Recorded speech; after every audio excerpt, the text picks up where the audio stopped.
Yesterday's pornography is today's mainstream media. Pornography is a huge worldwide industry. We cannot not be talking about it. 97 billion a year worldwide. If you care about racism, you should study pornography. Some of the worst racist themes are in pornography, along with the gender. And when I say pornography, I am not talking about the letter of the law that says sexually explicit materials. I wish we would take that out. There's nothing wrong with sexually explicit materials. There is when they make the degradation and the objectification and the violence seem as if it's sexy and arousing. And that's an increasing amount.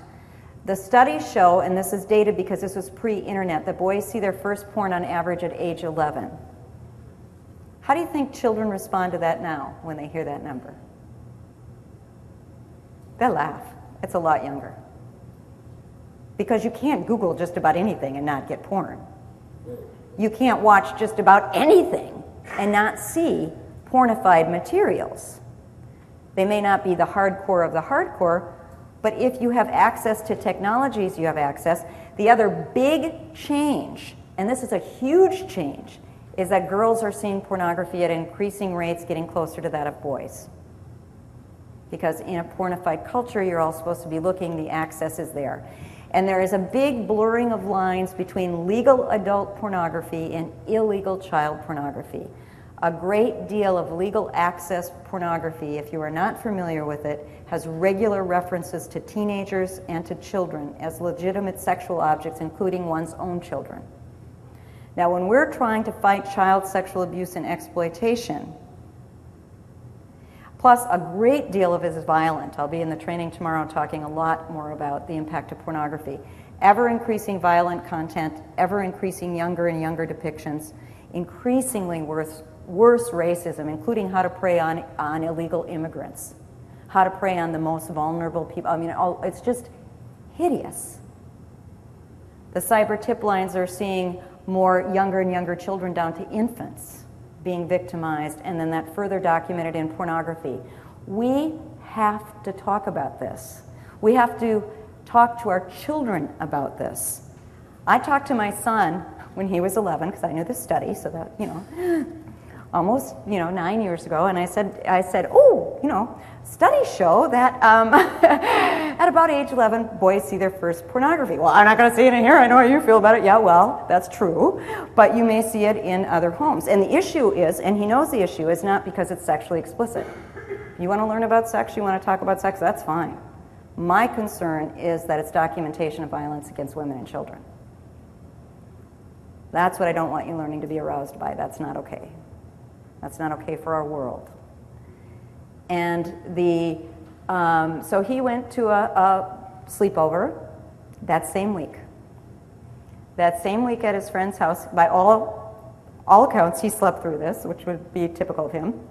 He slept through it, but he and 3 other guys, a boy whose house it wasn't, downloaded porn. These are 11-year-old boys that the parents didn't even know they could get on their packages. When this boy, when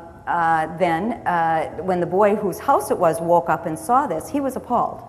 And people laugh. And it's like, no, I think this is the biggest unfair statement to males and to adult children, teens and adult men. A lot of men are not into this. And he was appalled not only because his parents were going to find out, because they were going to get the bill, he was appalled that his friends were doing this, felt like a betrayal to them. And this is where other men need to speak up, because not all men are into this. Not all males are into this. It can feel just like scary movies. It can be ick, and you're supposed to like it, and I don't like it. I remember it's ick. And but the bottom line of this, to shorten that story, is that when the parents called, she was mortified because she realized she was going to have to call me. And I would like to say that my son came home and told me right away, but when the phone came and he saw the caller ID, he said, oh, I got to talk to you about something. And I went, oh, whatever it is, honey, you're too late. You wait.